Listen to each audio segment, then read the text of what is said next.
sirens, little lights, little cabins right there, little radios. I should probably touch on it. You can open up some compartments. This truck takes forever. Oh, it's huge. Where are you guys from? One Heart Baptist Church. 70 School Street? Yeah. 70 School Street. Oh, all right.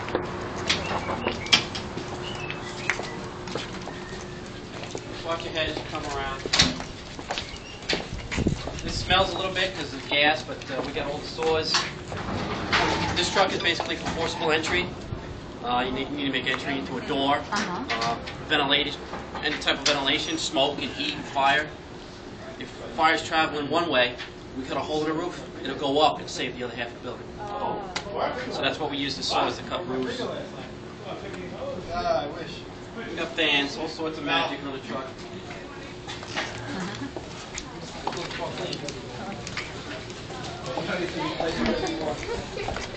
These are the magic tools. We use these to pry and open doors that we need to open that are locked.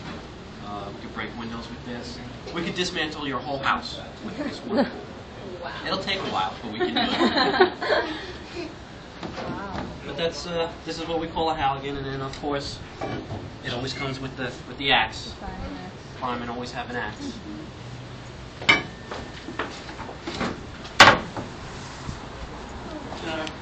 These are what we call our stop packs. This is what you see on the backs. This is how we breathe when we're inside, because it's too hot and smoky, and you know that stuff's bad for you, right? If you're in a smoke-filled environment, what do? Stay low and go. Get out. You don't want to stay there. And everybody loves this guy. This is the guy that drives the rear of the truck. Everybody loves him. He gets to wave and parade. And he just follows the guy in front.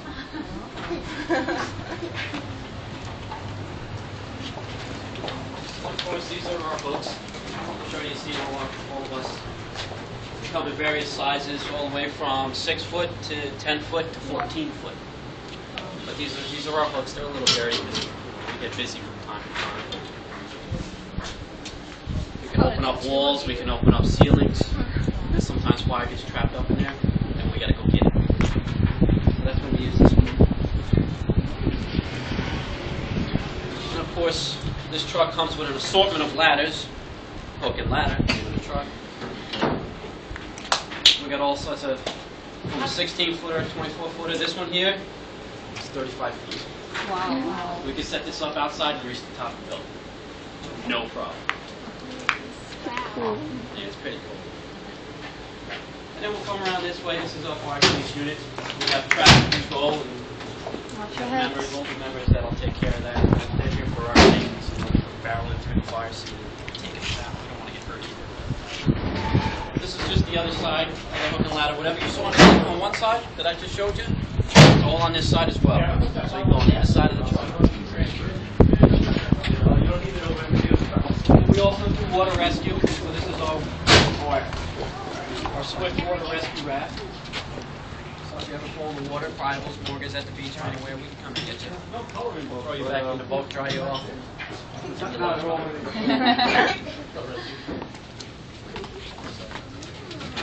is another rescue unit we have here. This is our heavy rescue unit. No problem, thank you. Not if somebody gets hurt, but if somebody gets trapped and they need some sort of rescue, whether you're in a car accident or you're in the water, this unit here will support the marine unit. We have wetsuits in there. We do have high-angle rope rescue in there. We've had incidents where guys have been stuck on scaffolding way up high. We got to go and get them. But that's all in here. We have ladders in here too. Jaws of Life. Who's heard of the Jaws of Life? We got them on here. I'll show you. Can we see it? Sure. Cool. Jaws of Life. Bad car accidents where we can't get the door open. We can use the Jaws of Life to pop the door open. And that's this right here. Very heavy. Yeah, it looks like it. Yeah, it's very heavy, very dirty. But you know what? You'd be surprised what you can open with this. We can tear apart this whole truck. No problem. And if we can't spread it, then we can use this. This It's like a big pair of scissors. It'll cut it right off. No problem. It'll take doors, hinges. Wow. We'll just cut it off. How strong do you have to be to operate one if they're so heavy to lift? You want to be in fit condition. Trust me. I've had my share. And then, you know, if we could spread things, we can cut things. This is a ramp. We could also spread things. Like inside a car, take your dashboard. If we put this between the seat and the dashboard, we can push this dashboard and steering wheel up off of it in a matter of seconds. Yes, and that's heavy as well.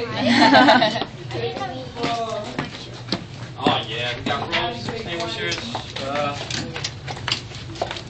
more saws, big sledgehammer.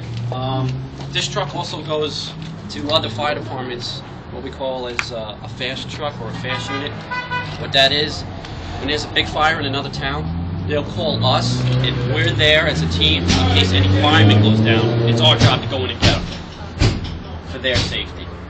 So we'll have all sorts of pry tools, saws, sledgehammers, axes, all heavy-duty stuff. And of course, I'll take you around the other side. How do we put fires out? Water. Hoses. Exactly. You need hoses. You need water. This whole side of the building is all dedicated to that.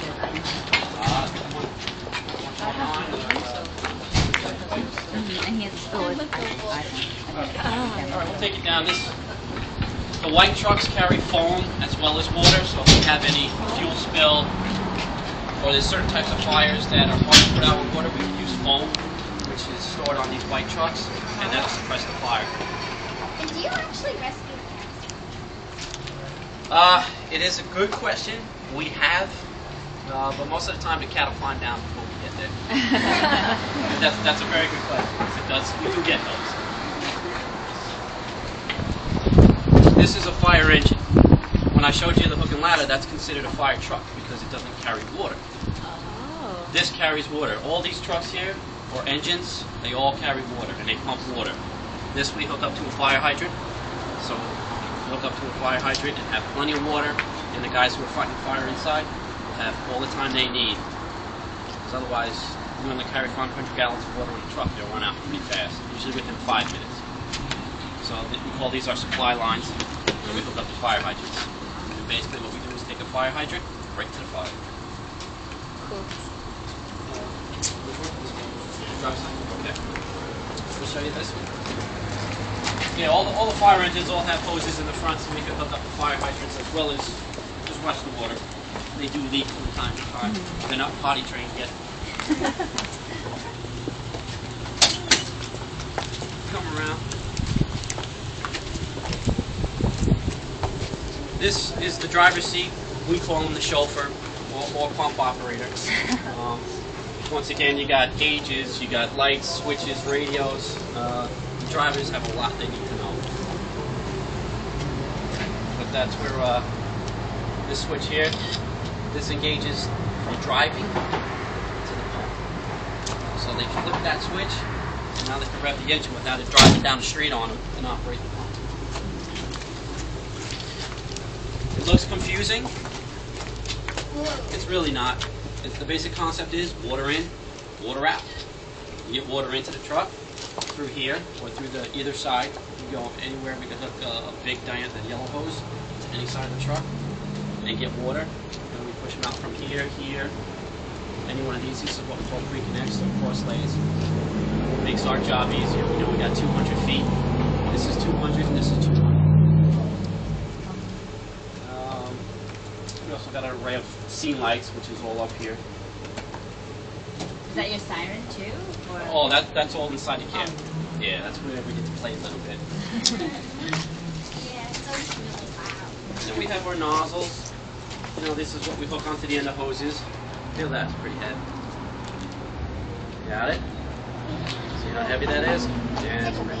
Yeah, very much. Yeah, everything we have is usually kind of heavy. But, you know, if we ever need extra ones, we have them in here. You know, this is what we call an 1 3/4 or attack line. So is that why mostly men This is heavy duty. This is, the bigger the fire, the more water we want, so we use bigger hoses.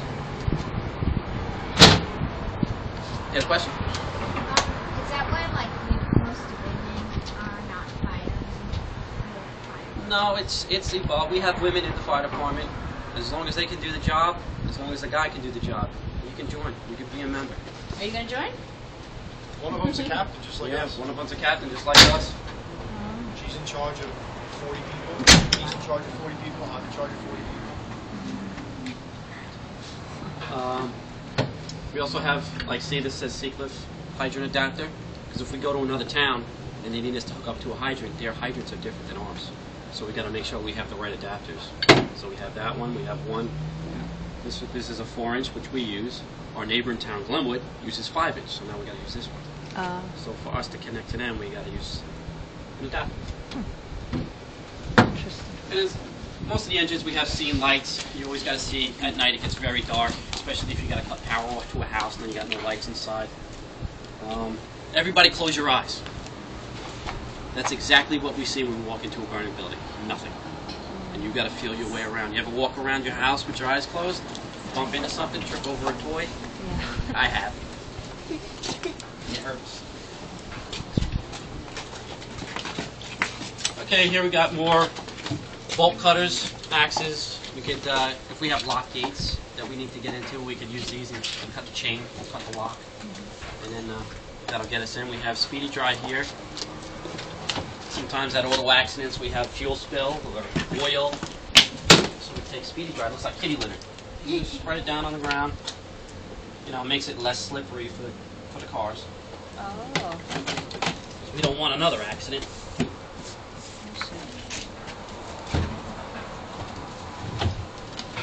And then we also have traffic wands.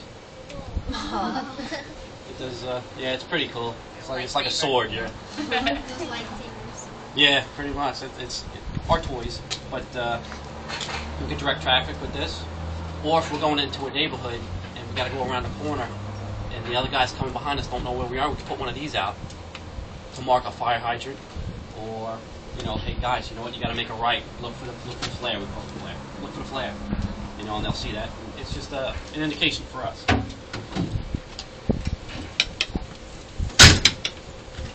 This here, on these two particular engines, these are the twins.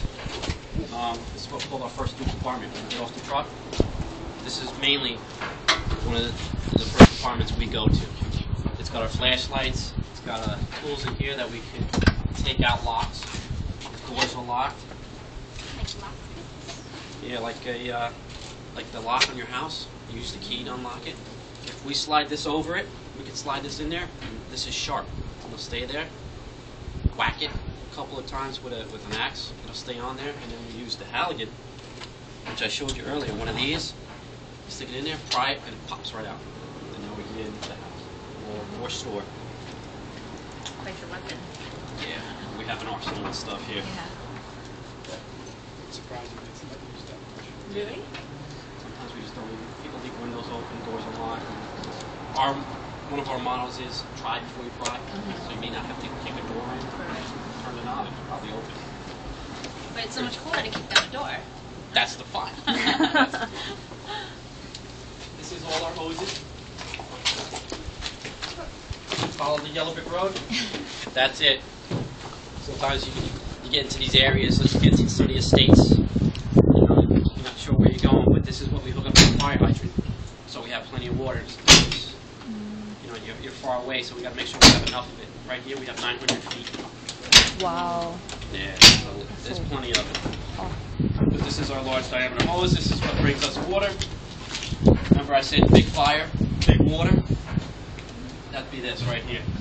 It's all ready to go. We have a lot of fire. We can use something like this for a quick attack, quick knockdown. And then if we need to, we'll bring in these other pre-connects, which are a little bit easier for us to handle. Because there's a lot of pressure coming out of that. This, one guy with a backup can operate this. One guy, 2 to 3 guys to back up on that because it's that much pressure.